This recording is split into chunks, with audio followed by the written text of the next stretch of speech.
चलतु आज स्टार्ट करिया गोटे मजादार रेसिपी जोटा कि माछर पत्रपोड़ा पखाल सांगे बहुत बढ़िया जमीब। यहाँ गोटे ओडिशार ऑथेंटिक रेसिपी बहुत करने को जमती बहुत इजी खावाई बहुत स्वादिया आपको पखाल सांगे खाइले बहुत बढ़िया लगे।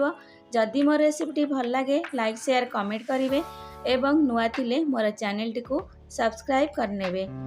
नमस्कार, लताज किचन को आपण मानकु पुणी थरे स्वागत करुची। मुझे माछर पत्रपोड़ा करने छोट छोट पोहला माछ नहीं आताको भल भाव में बाछिकी हलदी लुण गोलैकी रखिदेली।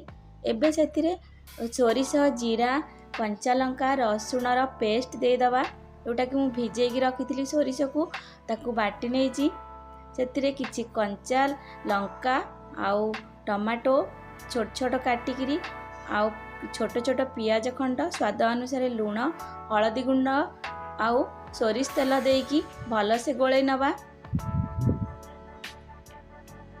एमती भाव में जमती मसला सबु माछ सहित मिसीजिव गोले नवा। एबे कदली पत्र को मो एमती छोट छोट भाव में काटिकी ताकू गैस रे टिके सेकी नहीं जहा द्वारा कि पत्रटी फाटिबनी।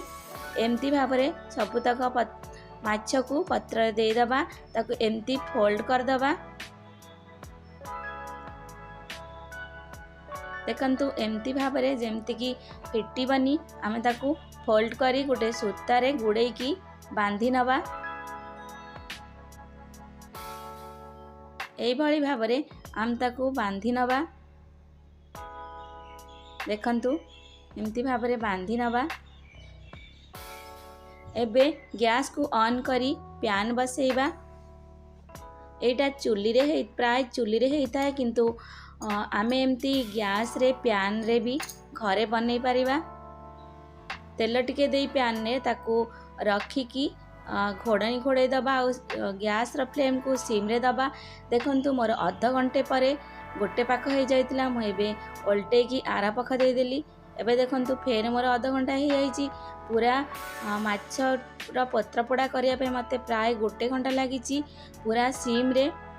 एबे ताकू खोली नवा सूता को काटिकी। देखंतु एबे मोर माछर पत्रपोड़ा रेडी हो जाइची। आकू पखाल संगे खाइले बहुत बढ़िया लागिबो। Thank you.